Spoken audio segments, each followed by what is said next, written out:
Just West 21, 3 William 172, no water warrant. 21 Roger. 221, picking up a 218 on the unknown total police business proceeding. Tree 20, we're verifying the ADW suspect, New Hampshire Avenue. 21, I said 218. The way the world is set up, it wouldn't function without people like me. People stuck in the cycle of poverty. With every high-interest loan the banks provide, with every lottery company promising a chance at a win, with every check-cashing service, the monster continues to be fed. That's the way life has always been for me and the good folks I grew up around. I've worked an assortment of odd jobs to help with my low income.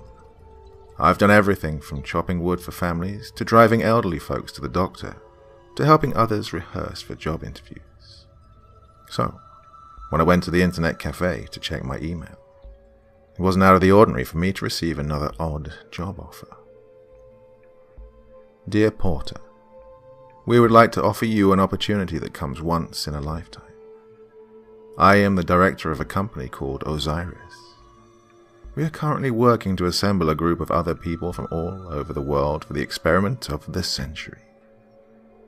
The experiment will last for exactly 1 year and is of great benefit to the participants.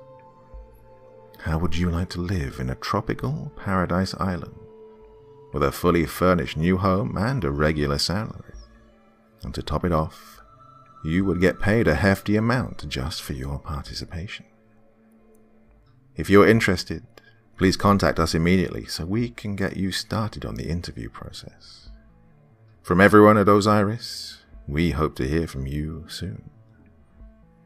Sincerely, Dr. Pleites, PhD, Director.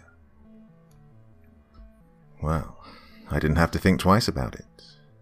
I immediately called to find out how much exactly was a hefty amount of money.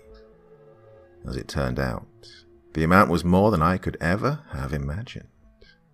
250,000 big ones. This really was the chance of a lifetime for me. It was a chance for a different, a better life. Well, in retrospect, I should have known that there was something amiss. But poverty only offers advice in retrospect. I was ecstatic when, after 3 full days of interviews, I was contacted by the Osiris team to let me know I'd been chosen as one of the participants. As I prepared myself for the adventure of a lifetime, I had no idea what awaited me in that tropical island. Now, before I get into my experience in the simulation, let me ask you a few questions. How would you like to live in a world where you got what you deserved?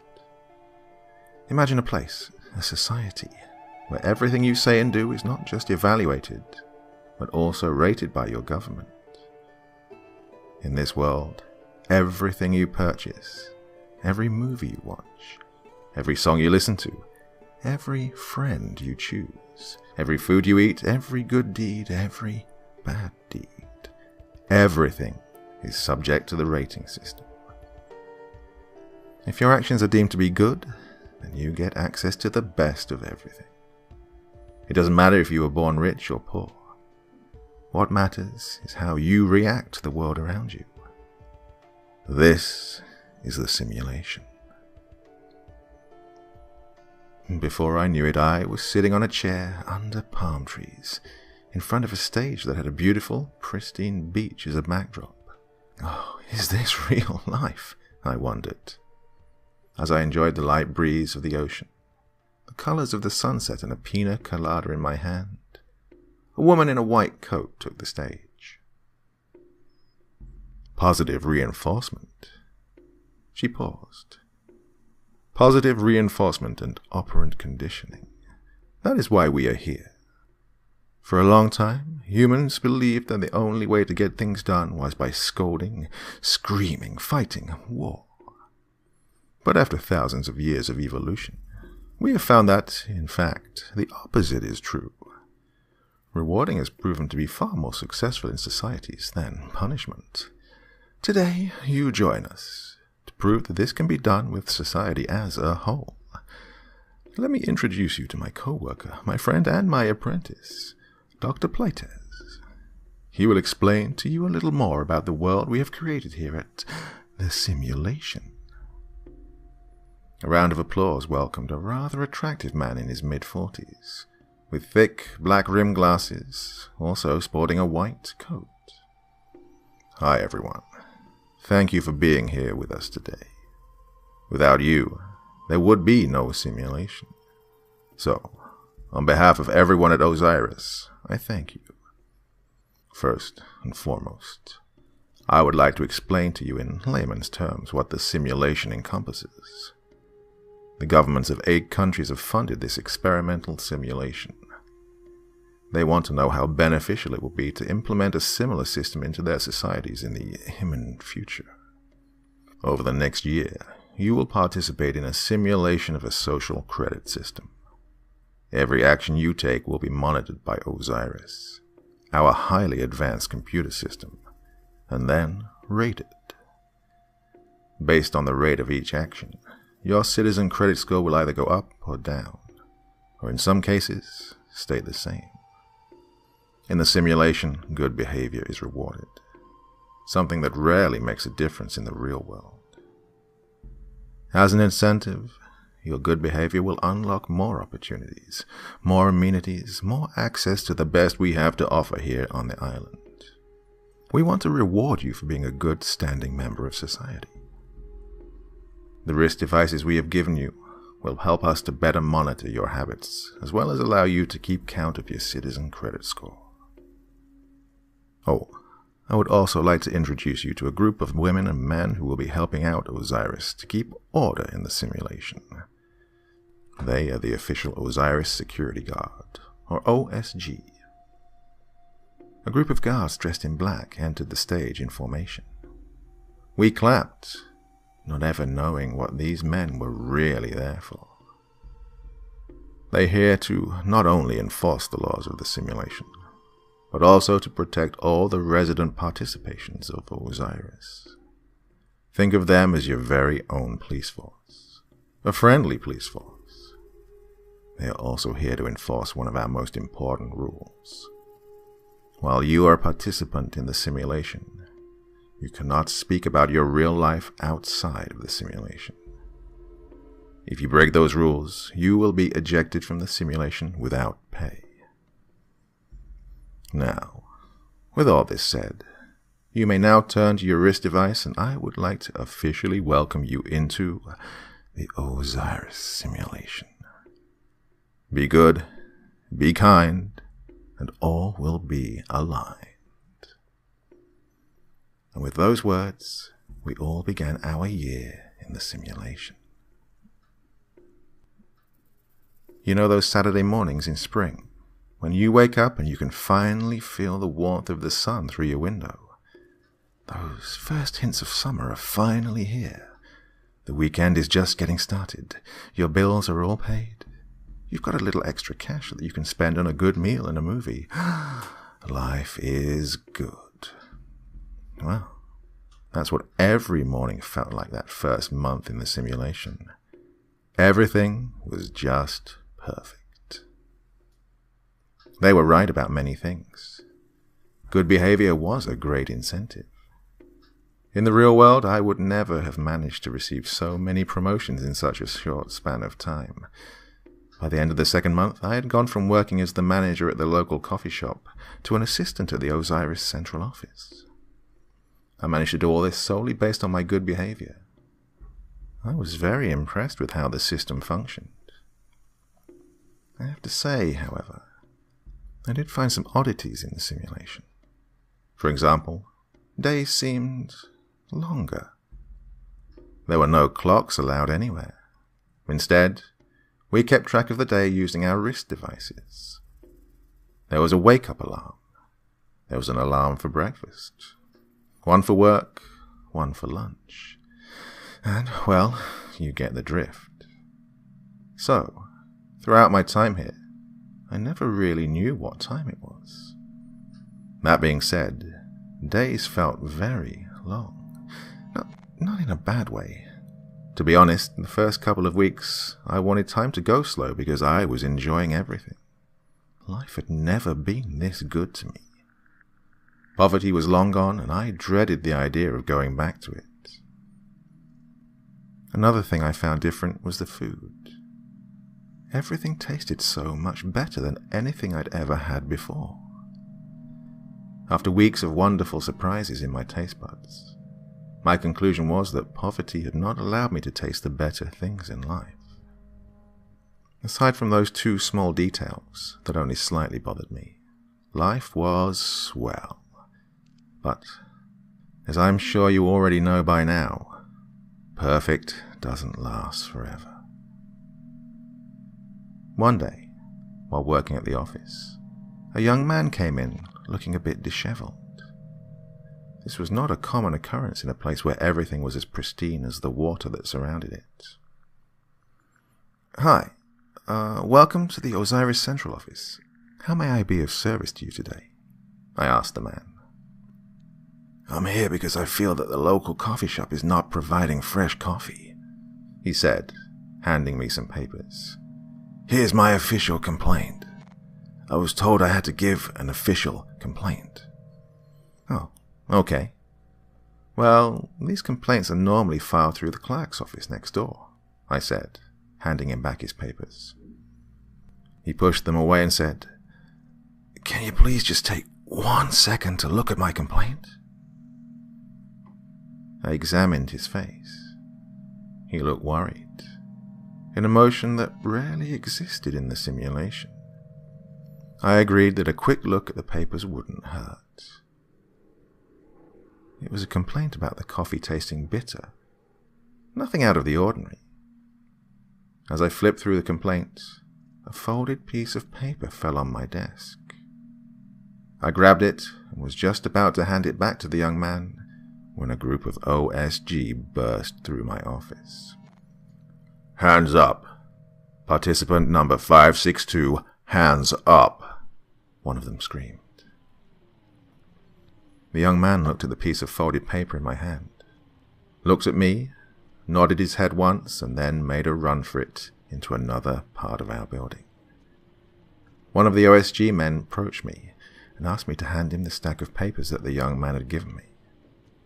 After I handed over the complaint, the OSG officer evacuated the building. As we stood outside, waiting for the OSG to come out with the young man apprehended, we were suddenly met with a horrifying surprise. We watched as the young man jumped from a 5th-floor window, landing in a splatter of human chunks and juices in front of us. I'd never seen a human skull crack before. It was the most petrifying sound. I can still hear the thing cracking like a coconut on the pavement. As I stood there in shock and terror, I remembered what was tucked inside my fist. The folded piece of paper the young man had given me. Out of instinct, I immediately opened it. I felt my heart in my throat as I read the note. In handwritten letters, it said the following: "This is not a simulation. You have been here for 4 years. 134, be advised, Mary Queen 27 is code 6 with the suspect and the victim. West. 21, 3 William 172, no water warrant. 21, Roger. 2M21, picking up with 218 on the unknown trouble police business proceed. 20 we're verifying the EDW suspect, New Hampshire Avenue. 2M21, I said 218 on the unknown trouble on Wilshire. We're handling this. It's going to be a business proceed. 218, cancel incident 2084, 2821 is code 6 in Hill. As much as mankind seeks a society free from all the pain and suffering that comes from disorder and violence, the seed that leads us to all of this will always be there. So, if one day someone creates an algorithm to weed out only the best that humans have to offer, do be wary. The seed of disorder and violence will eventually filter in. It will grow and flourish, and the algorithm will inevitably fail. It will always end this way. And that's because we are the seed, and there is no escape from the seeds of mankind. Osiris believed that it could fabricate trustworthy, reliable, happy humans using positive reinforcement and a social credit system. The researchers at Osiris believed that they could sell this concept to some of the most advanced nations on Earth. But when I saw the young man throw himself from the 5th floor window, I knew the simulation was doomed. I knew other things had filtered into the system. More worrisome to me, if I were to believe what the note said, I'd already been kept for a longer period of time than what I'd signed up for. And as much as I loved my life inside the simulation, I couldn't help but feel like I was missing out on the real world outside of the island. It's like being in a dream. As much as you love a good dream, you still want it to end. You still want to wake up. Let me tell you a little more about the simulation. First of all, it is not a virtual reality world. At least, that's not what we were led to believe, nor what we perceived when we first arrived to the island. The simulation consisted of Osiris watching, monitoring, rating and averaging everyone's scores using its algorithm developed by Dr. Pleites and his colleagues. There were 5 brackets within the point system. High, 5, equaling 2,000. Medium, 4, equaling 1,500. Neutral, 3, equaling 1,000. Low, 2, equaling 500. Danger zone, 1, equaling 499 and under. Note, anything below a score of 0 required an immediate trip to the Osiris clinic. When we all started out, we were each given 1,000 points, which made everyone neutral, 3. From there, it was up to us to either increase or decrease the average as the scores were rated against each other. This meant that the score to reach a certain bracket was constantly changing. As time went on, all of the bracket minimums increased.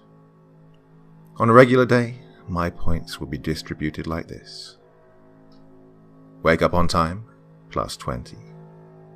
Brush my teeth, plus 8. Eat a healthy breakfast, plus 17. Check the Osiris social media network, plus 10. Not click like on most posts, minus 10. Cycle to work, plus 11. Get to work on time, plus 40. Attempt to start a conversation with a co-worker at lunch, plus 12. Eat pizza for lunch, minus 17. Cycling home after work, plus 11. Watching Nat Geo after work, plus 5. Watching it for 3 straight hours, minus 14. Skipping dinner, minus 20. Brushing my teeth at night, plus 12.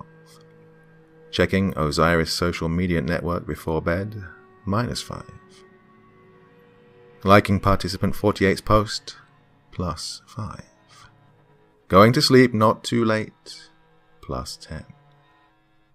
Day 44 total, plus 95. As time went on, the surveillance, monitoring and rating increased as Osiris's algorithm became more advanced. By the second month inside the simulation, Osiris was rating the amount of brush strokes we made while brushing our teeth. It rated how long you studied a post on its social media network before liking it. It rated the quality of the people you associated with. On one particular day, I was shocked when Osiris removed 15 points from me for disliking a participant's outfit without me having said anything. I thought Osiris had become so advanced that it could now hear our thoughts. After consulting the central office about this disturbing and invasive occurrence, I was told that Osiris's latest algorithm knew how to decipher subtle facial movements and interpret them as feelings, thus being able to rate emotions. Some might say that emotions make us human. It seems almost impossible to separate yourself from your emotions, and yet the simulation consistently encouraged us to be happy, positive, always looking at the bright side of things. If you weren't smiling, the system assumed you were not giving it your best effort to enjoy life, and to also make it pleasant for others. In fact, being depressed would cause your social credit score to drop so low that ejection from the simulation was almost guaranteed. Showing signs of anxiousness would do the same. These emotions and feelings were not considered to be trustworthy or reliable under the Osiris simulation, which in turn meant that they were not considered helpful in any society. By the end of the second month, almost everyone inside the simulation walked around with a perpetual, fake, unnerving smile. A smile void of humanity.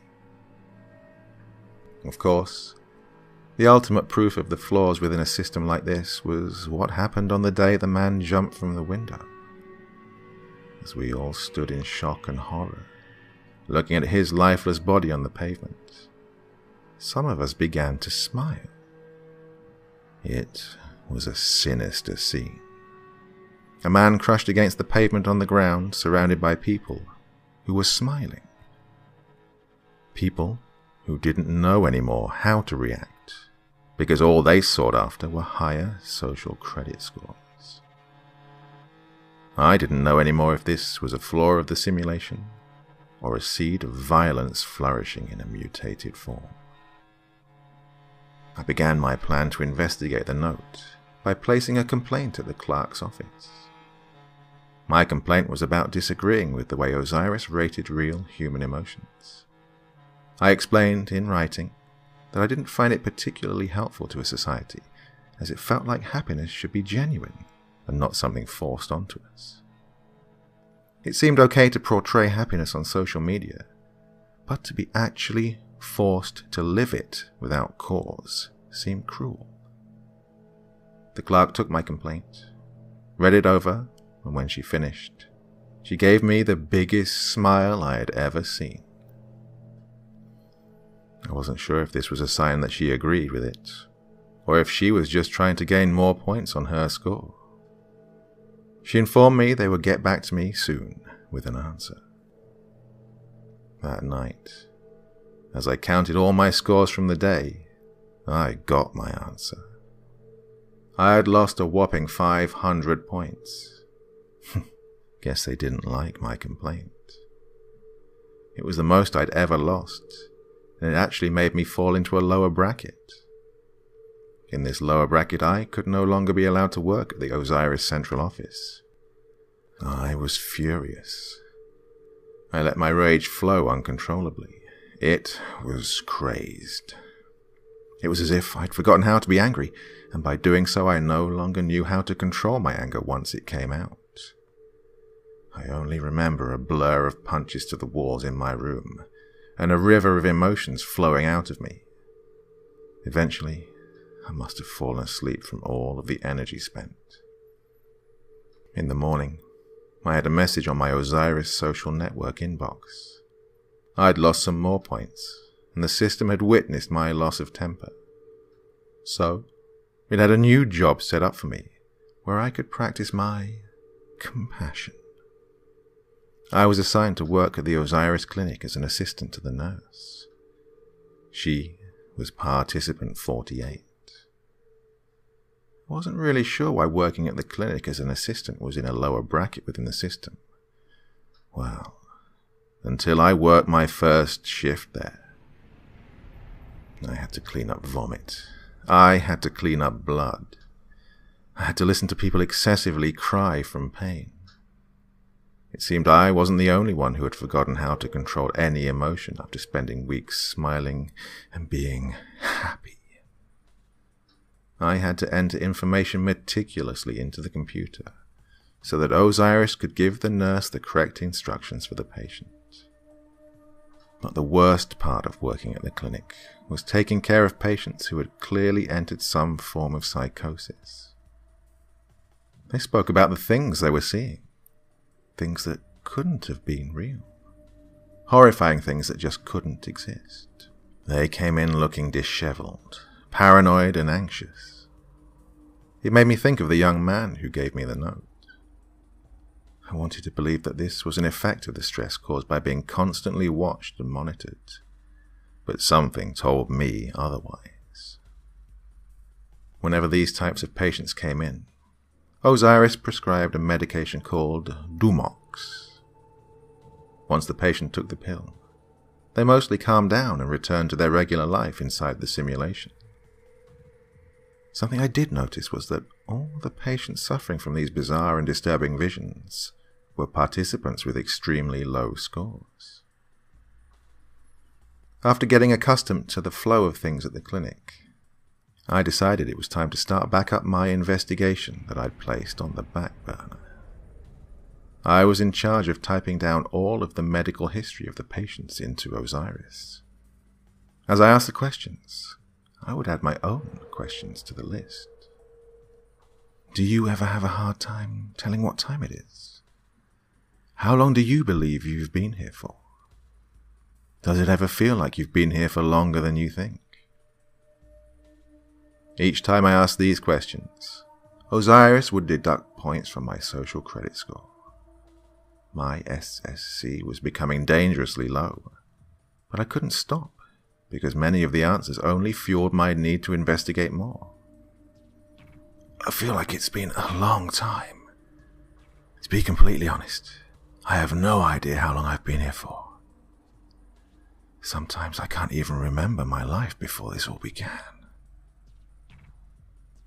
As I spent my days investigating the concept of time within the simulation, other things were occurring that I'd completely ignored.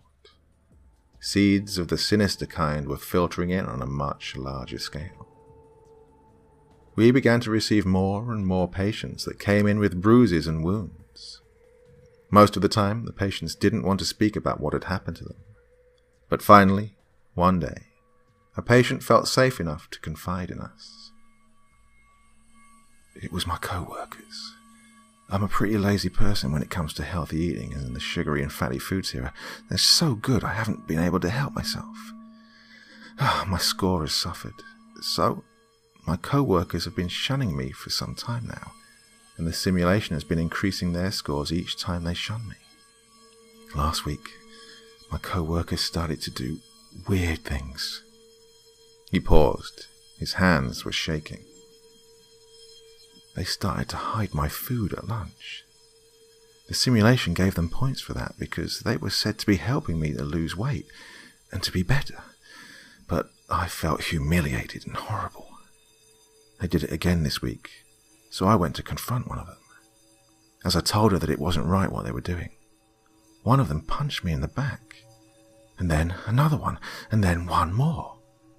I could hear their wrist devices going off, earning more points with each punch or kick that they delivered. And they were all smiling. The system thought they were defending her, so they all earned points. The patient burst into tears. I checked his score, and his score was actively going down as he recounted his horrible experience. Why don't you just leave the simulation? I asked. I've tried, but I don't know how. This was news to me. I was under the impression that it was easy to leave. It worried me, but I tried not to read too much into it. We felt awful for him and began to treat him immediately. After attending to his wounds, Osiris prescribed him Dumox. By the time he left the clinic, he had a small grin forming on his face. We never saw him again. As time went on, participants were becoming more thirsty for points, provoking the system to evolve each time. They were becoming violent. An upper class of oppressors with large grins on their faces began to emerge. The simulation was encouraging them and rewarding them with more points, making them more powerful within the system. It started to look like the real world, except it was worse on every level. Everyone was your competition. The day you are rewarded by a society for being cruel, for being an oppressor, for treating others like you own them, that is the day the society is doomed to fail. One day, the seed that always sprouts arrived at our door. Someone had received 1,000 points for killing a woman who was planning to secretly leave the simulation. I had to clean her up. This was the second dead body I had come across while at the simulation. I had to smile while doing it, but as I wiped the blood from her nails, I couldn't take it anymore. I walked out of the clinic and ran to the central office. After they denied me access to speak directly with Dr. Plaitis, I stood there screaming about all the horrible things happening inside the simulation. I could hear my points going down on my wrist device. And then, as my score barely lingered by a thread, I became paralyzed. They say the strongest kind of fear is the fear of the unknown. I didn't know what I was looking at. The things I saw were not natural. I knew I had to take whatever was inside Dumox to make it all go away. 27, I've got both the victim and the suspect here on 3rd Street, just 1FA34, be advised, Mary Queen 27 is code 6 with the suspect and the victim. Just west. 21, 3 William 172, no water warrant. 21, Roger. 221, you just got 218 on the unknown trouble, it's going to be business. Tree 20, we're verifying the EDW suspect, New Hampshire Avenue.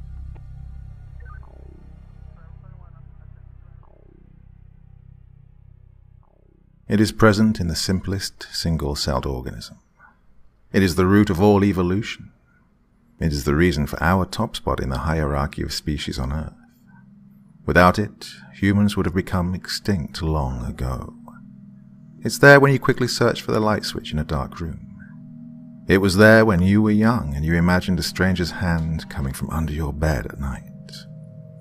And it waits there, inside your mind, for the next time you need to escape from danger. Fear.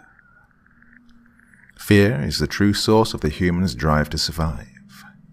Fear of starvation, fear of disease, fear of insanity, fear of death. Fear is the primal force behind our success on this planet. But sometimes fear becomes desensitized, and you no longer recognize the danger around you. Here you are, feeling safe as you experience my story through the comfort of your electronic device. Everything you need is quite literally at the tip of your fingers. But as you stare at your screen, know that it is staring back at you. Something inside it is monitoring the things you're looking at. You've made surveillance very easy for them. The next natural step is without a doubt evaluation of the data that is being monitored. And then, one day, full-scope surveillance will have become a way of life. Rating humans will be ubiquitous, and you will have thought it was all to keep you in a safe society. You will believe them when they tell you it's for your own good. But hear me out. Social credit systems will end the humanity that exists within us. Fear this, so that you may survive it. As much as any government of the world would love to have you believe otherwise, all social credit systems will work with fear, because humans respond to it. It's embedded in our genes. In the simulation, we quickly learned to have many, many fears. Fear of not being considered trustworthy. Fear of not being viewed as a reliable person. Fear of associating with the wrong crowd. Fear of not being able to dine at the best restaurants. And for those who fear of these things wasn't enough, for those who fell below the acceptable social credit score, Blaze figures, the embodiment of fear itself. Blaze figures fabricate a world of distress that is so unique that it's almost fascinating. Almost. Blaze figures are diabolical entities that were created to force you into being better within the simulation. These entities were shaped like men, but lacked all other features. Instead, their bodies burned with a constant fire, as if they were humanoid torches. The heat their bodies emitted was strong enough to saturate all the sensory receptors of your skin with painful burns, even from a distance. And if the burning pain wasn't enough, a black, oval-shaped hole opened where their face should be, and from that hole came blood-curdling howls that echoed in the most unearthly, panic-inducing tones. But the scariest part was their ability to enter your mind, your thoughts. You start to wonder, at one point, if it's you thinking, or if it's them thinking. Their visions dipped you into a world of hysteria and psychosis. The afternoon I decided to confront the people at Osiris by going on a tirade in front of the central office was the beginning of the end for me. When I first saw the Blaze figure, I wanted to run from it. But when I heard it speaking inside my mind, I knew there was no running away. I knew that I had to take the Dumox if I ever wanted to be myself again. I vaguely remember making my way back to the clinic in a panic, barely able to catch my breath, barely holding on to my last bit of sanity that I had left. Upon taking the Dumox, all my thoughts came tumbling down into a mellow, relaxed state.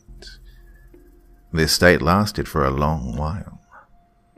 I don't remember a lot from that period in my life. I became a soulless corpse, walking around, listening to and doing everything the simulation asked from me, including hurting others.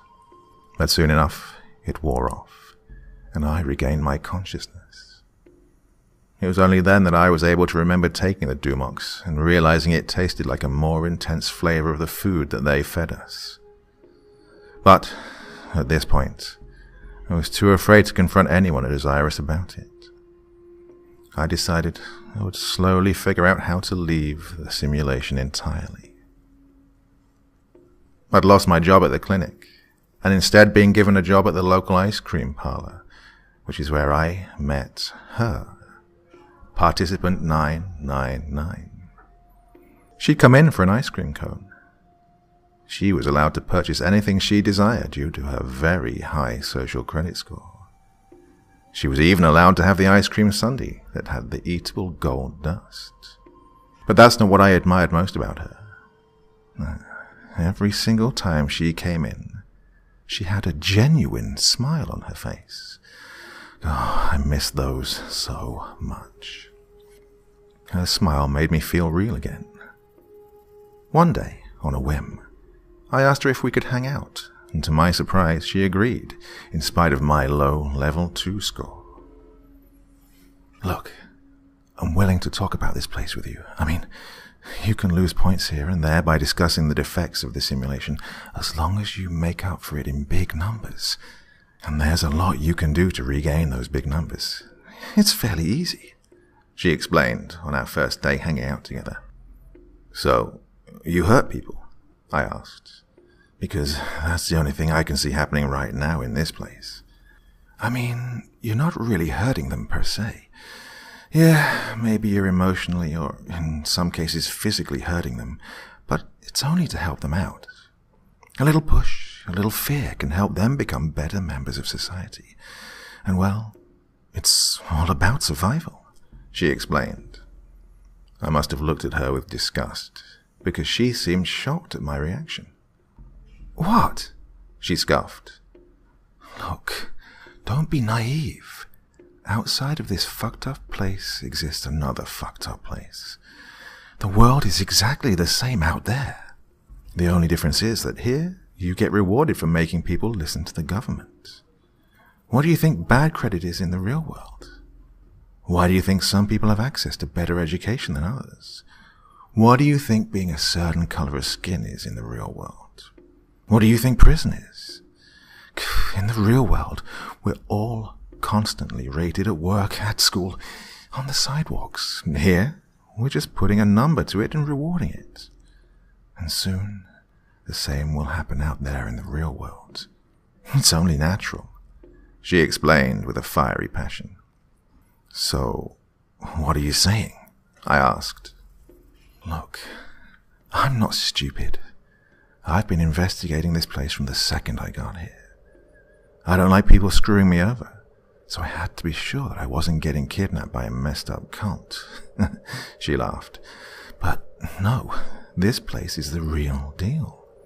Without going into too much detail because, well, I can't lose too many points, this system will be successful in the real world because it pushes society to be better through public shaming. And, more importantly, the system can easily be enforced because of a constantly evolving algorithm. Osiris is in its early stages, but soon it'll do much more than just pick up on words and facial expressions. Soon? Well, I don't know if you've been paying any attention around here, but it's obvious that Osiris's algorithm is becoming more advanced. I'm assuming the purpose for it is to be able to decipher the meaning of every single human word, human expression, human action, human interaction, and to use all of that to form a nation of good, reliable, zombie-like humans that will follow the government's every rule. And for those that don't, she sliced her throat with her finger. Oh, shit, I said. What about time? Have you noticed that time is different here? Yes, I have. Have you ever tried counting time in this place? Try it for one day. You'll be in for a surprise. But I don't mind. Life is good to me here. I'm assuming they're trying to stretch out time in order to fine-tune Osiris. Anyway, I think that's enough loss of points for me for one day. I've got to go because I've got to bully people into being better, she jokingly said, smiling with another one of her genuine smiles. I spent a lot of time learning from Participant 999. She was very knowledgeable about the system and very fun to be around. We would go to the park, to the movies, to restaurants. It was hard because she was level 5 and I was level 2, so we could only go to the low-level places that I was accepted to. But she didn't seem to mind. During our time together, we never cared about the points. We were just ourselves, and it was amazing. The simulation was starting to feel like not such a bad place after all. But, like I've mentioned before, good seem to never last very long. One day, as I was walking 999 home, something happened. There was a man screaming at something invisible on the sidewalk, something we couldn't see. The hairs on my skin stood up as I realized that I knew what he was looking at. It was them, the Blaze figures. We need to help him, I said to 999. But we can't. I can't. I don't mean to be rude, but I've lost many points today for being with you. She smiled, this time sporting a fake smile that showed sorrow. Okay, go home. I'll do it, I replied quickly. No, if you help him, you will go below the danger zone in seconds, and a second time with the visions is deadly. How do you know? I just do, she answered, finally losing her smile. You deserve to get out of here. Anyway, I know how to get my points back if I help him. Are you going to kill someone? I asked, worried. She shook her head and said, No, just trust me and leave this to me. I pretended to trust her, I pretended to walk away, but I hid in a tree and watched her from far away. She grabbed the tortured man and walked him to the clinic as he howled in pain and in fear. She tried to smile, but could barely keep the muscles of her mouth from falling into a frown. I saw the lingering bit of humanity she still had inside her. I saw her walk into the clinic with him, holding his hand. After 10 minutes, she came back out. She sighed, looking up at the sky. And then, a large smile spread across her face, almost as if she'd purposefully rebooted her mind into getting ready for something else. I followed her home, as I wanted to stop her from doing something she would regret someday. But before I realized what her true plan had been, she stopped on the sidewalk and said out loud for everyone around her to hear, "I am participant 999. I fully believe in the social credit system, and I have committed a crime by helping out a dissident of the system. Therefore, I need to learn to be better. This is for the system." And with that, she pulled a scalpel out from her pocket that she must have taken from the clinic.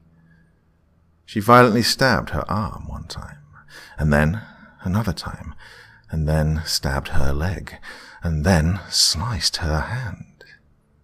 As she fell to the ground, blood pouring from all her self-inflicted wounds, everyone around her smiled. Some even clapped for her dedication to the social credit system. I'm certain she believed she would survive her wounds. I'm certain she believed that stabbing her limbs, as opposed to stabbing her torso, was less dangerous.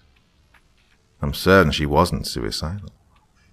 But when you're exposed to large amounts of violence, you forget that violence is real and that it can kill. She couldn't have known that she tore through her brachial artery as she stabbed her arm over and over again. She couldn't have known any of this because she had been completely brainwashed. She had become a robot of the system. I immediately called the OSG for help through my wrist device and then ran to her. I grabbed her in my arms as she said her last words. "Be good, be kind, and all will be." The reason a social credit system is functional for a government is because it creates an organic surveillance by brainwashing its citizens to act as the system. And the thing is, all social credit systems are sadistic. They enjoy rating and punishing humans. And if humans become employees of the system, they become the same. Sadistic, and, in some cases, masochistic slaves of a government who rates its citizens. They say fear is what helped us evolve into the superior species we are today. They say fear is essential for survival. I understand all of this, but you must also know that fear can play tricks with your mind. It can distort your memories. It can alter your perception of reality. It can physically damage your brain, thereby causing you to do horrible, terrible, unforgivable things. And governments, they know this. They know that they can use the power of fear in such a subtle way that you'll believe that everything you do is your choice. And then, one day, you'll be standing over a dead body and believe that you chose to kill, and that you chose to lose your humanity. But, hear me well. Humanity is a danger to governments, and they know it. And we must save it at all costs. 1FA34, be advised, Mary Queen 27 is code 6 with the suspect and the victim. Just west. 21, 3 William 172, no water warrant. 21, roger. 2M21, picking up with 218 on the unknown trouble, it's going to be in business pursuit. 20, we're verifying the EDW suspect, New Hampshire Avenue. 2M21,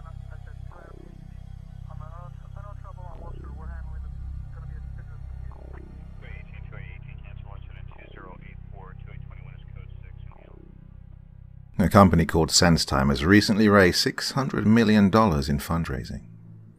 The reason being that this company fabricates a very particular tool that is increasingly becoming important in our societies: facial recognition software. This company already has ties to larger corporations, where this software can be easily used to monitor customers. More importantly, if you've been to China in recent times, and you've been photographed using a phone, you're most likely already embedded into SenseTime's library of faces. Of course, the biggest fuel to an AI of this magnitude is what is to come next: a social credit system. Privacy is a thing of the past. Surveillance is now the present.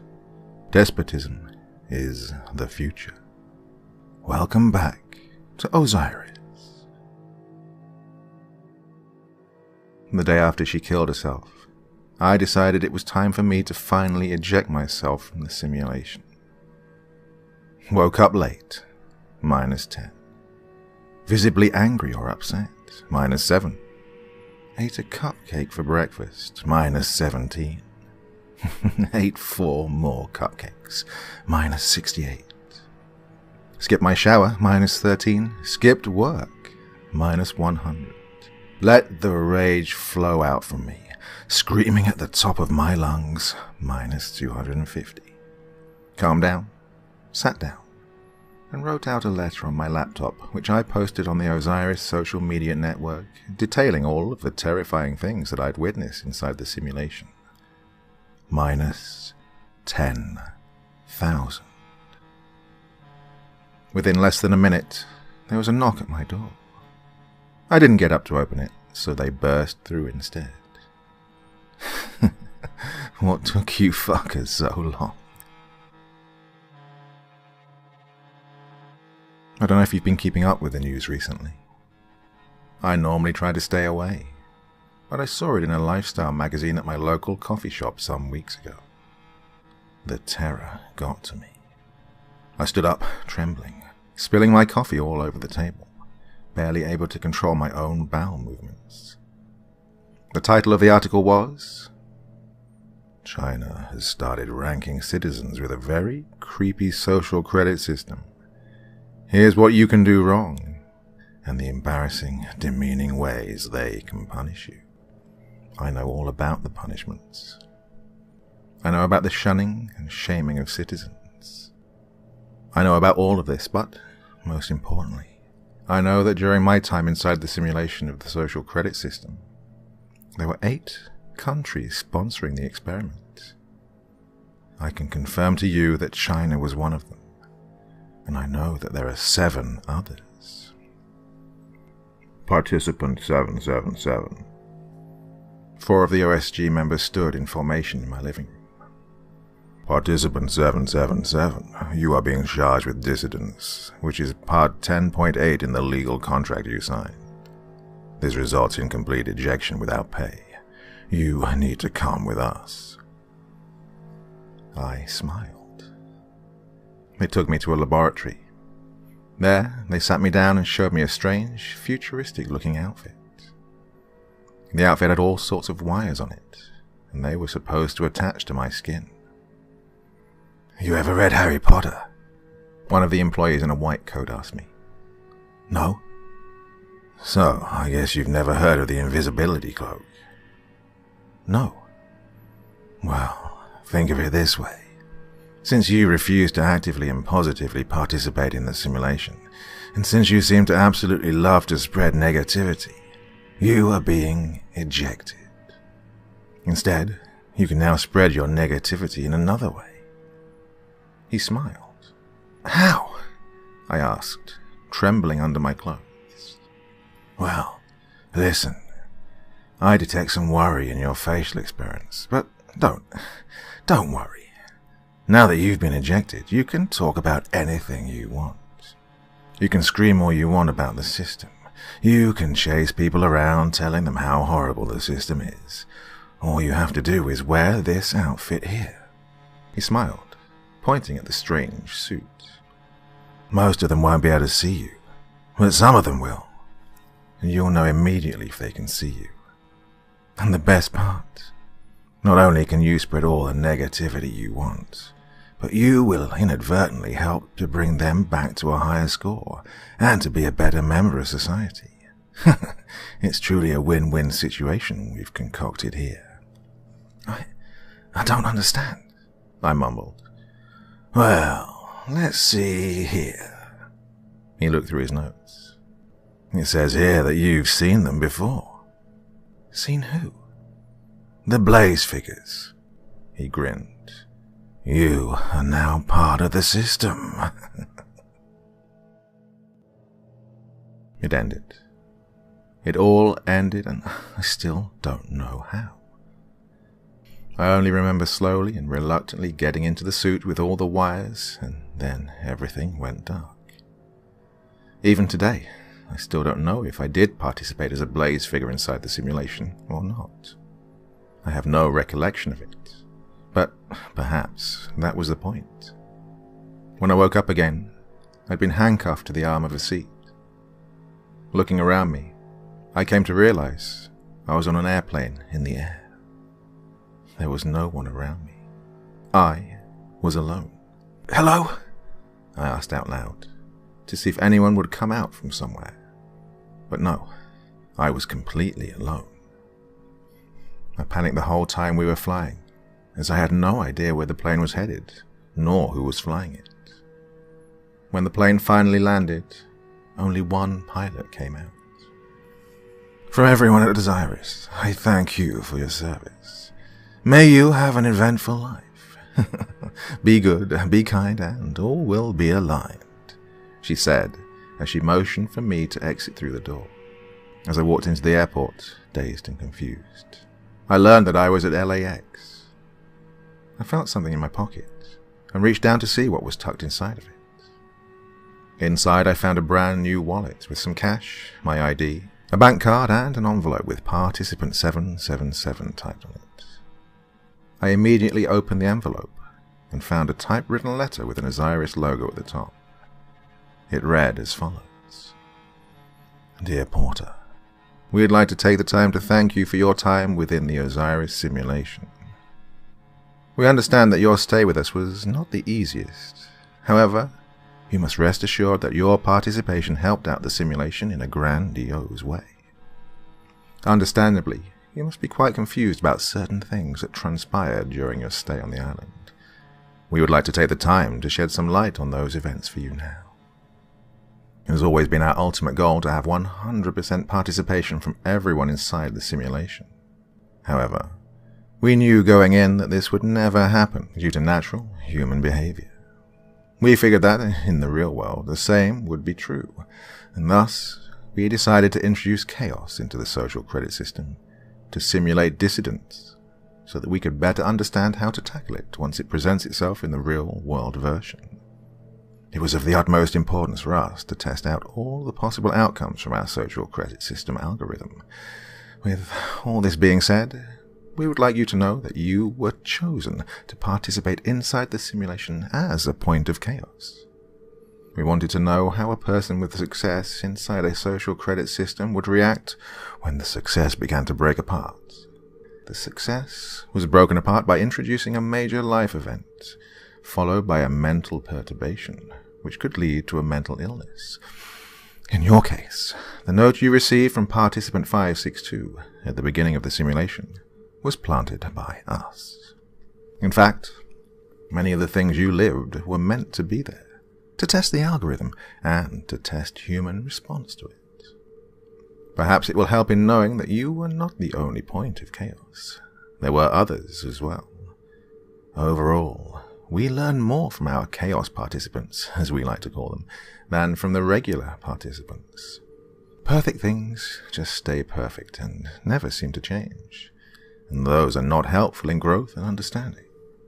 We needed to know real-life reactions to our social credit system algorithm.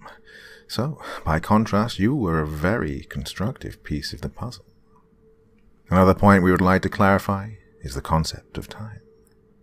Time within the simulation was always the same. However, for you, it might have seemed slightly different. But this was all an illusion. A successful one. This is because we kept you safely medicated using a drug that changed your biological clock, among other things. Rest assured that this medication is 100% safe and it has no side effects after you discontinue its use. And most importantly, please rest assured that the duration of your stay never exceeded the 12 months you had initially agreed to. At this point, you might be confused. You might be wondering why all of this has happened to you. However, it is my job to remind you that you did sign a contract with us, where we explain all the possibilities of what the simulation could result in. Please understand that we stand by our contract and that, if you read it over carefully, you will agree that no rules were ever broken. With all of this said and explained, we would like to congratulate you on reaching the finish line. You've done a fantastic job in helping out our experiment, as well as the future societies where the real-world social credit systems will provide a utopia like you've never seen before. Inside your wallet, you will find a bank debit card with the promised $250,000, plus $1,000 in cash. The PIN code for the debit card is your participant number. We wish you the absolute best in the years that remain to be lived by you. We hope that, in spite of your hurdles, you were able to enjoy your stay in our tropical island and in our simulation. But, most importantly, we hope to see you soon in one of our future state-of-the-art, real-world social credit rating systems. Until then, be good, be kind, and all will be aligned. Regards, the Osiris team. I walked out of the airport and never looked back. It's now been nearly 4 years since I exited LAX. In the years since all of this occurred, I've used the money to leave the United States and begin a new life in a small town in the land down under. And while I would prefer to keep my location private, I do want to share a detail about my choice of town. While inside the simulation, I heard many different accents and never made any connections. But since leaving, it's occurred to me that they were always the same 8 accents. This number coincides with the number that we were given as the amount of countries sponsoring the social credit system simulation. One of the accents was Asian. I know now that it must have been a Mandarin accent or perhaps Cantonese. Among all the accents I heard, I never heard an Australian accent, which is why I chose to move down here, to stay safely away from any nation that might be thinking of introducing a similar system in the imminent future. The other accents that I believe I heard at Osiris are the following: a British accent, a South African accent, French accent, a Latin American accent. I'm sorry that I can't be more certain of which Latin American country that it might have come from. A Russian accent, although there is a slight chance it might be from one of the neighboring countries as well. An Arabic accent, once again, I'm sorry for my incertitude of the country of origin, and an American accent. That's all of the information I currently have. I've tried to find out more about Osiris, but nothing seems to ever come up anywhere. I even hired a private investigator at one point. I tried to find the source of the money in my bank account. I tried to find the location of the tropical island. I tried to find anyone who might have participated without drawing too much attention to myself, but everything I tried was met with failure. I even searched for my friend, Participant 999. My only hope is that she was also part of the planted chaos, and that she is alive and well somewhere. I hate to think anything otherwise. There was no proof that any of this happened to me. It really got to me that as much as I searched, I couldn't find anything on it. I was even starting to believe at one point that maybe this was still all part of the simulation, that I was still there. This was all an illusion of some sort. It wasn't until I saw that article in the magazine that I snapped back to reality. I know that the simulation was real. I can still feel the warmth of the island on my skin. I can see the faint wrinkles of my laugh line from all the smiling. and I still have some of the money left over in a savings account. But my biggest proof? China. You know how people always ask, where do you see yourself in 10 years? How about in 20? How about when you're old, sitting in a rocking chair, reminiscing about the good old days? Well, I have all the answers for you. Life will not be good. Now, as you finish my tale of horror and place your electronic device down, I suggest that you take some time to ponder and meditate about your life and the things that you cherish the most in it. Perhaps it's your family. Perhaps it's love. Perhaps it's your health. But also think about the things you take for granted. Your level of freedom. Your ability to think without being read by anyone. The fact that your thoughts are obscured and not judged. The power of feeling an emotion and expressing it. The fact that whatever privacy you have left, it is still yours to own. Think about those truths. Think about how much we take them for granted, even if they are limited for some of us. And now, once again, as you put your device down, imagine a world where you are older. A world that has changed. In this world, everything you do and everything you say and everything you think is monitored and eventually rated. You will become a number. Will you feel safe loving the things that you love today? Will you feel like yourself if your taste must change to meet the expectations of a point system? Will you feel real? Will you even be real? And now, the question begs, why are there no riots? Why are there no protests?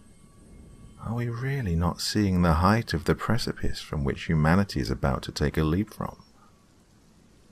In the face of evil, in the face of an authoritarian evil, there is no individuality. There are no good guys. I implore you to find an escape to save humanity, but also to save yourself from becoming something that you can never take back.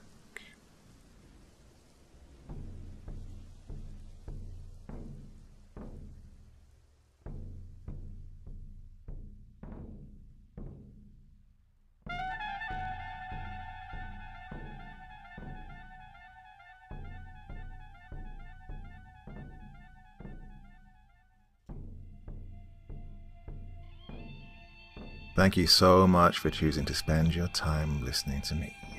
Now, if you enjoyed the Dr. Creepin experience, then come find me on Facebook. Come chat with me on Twitter. Listen to the background music and download it if you like on SoundCloud. Drop by the store, pick up a t-shirt. And, importantly, if you've got a story you'd like me to read, send it to Dr. Creepin's Vault, the subreddit I set up so that I could read your stories. Now, looking forward to seeing you all again real soon. So, come check me out, okay?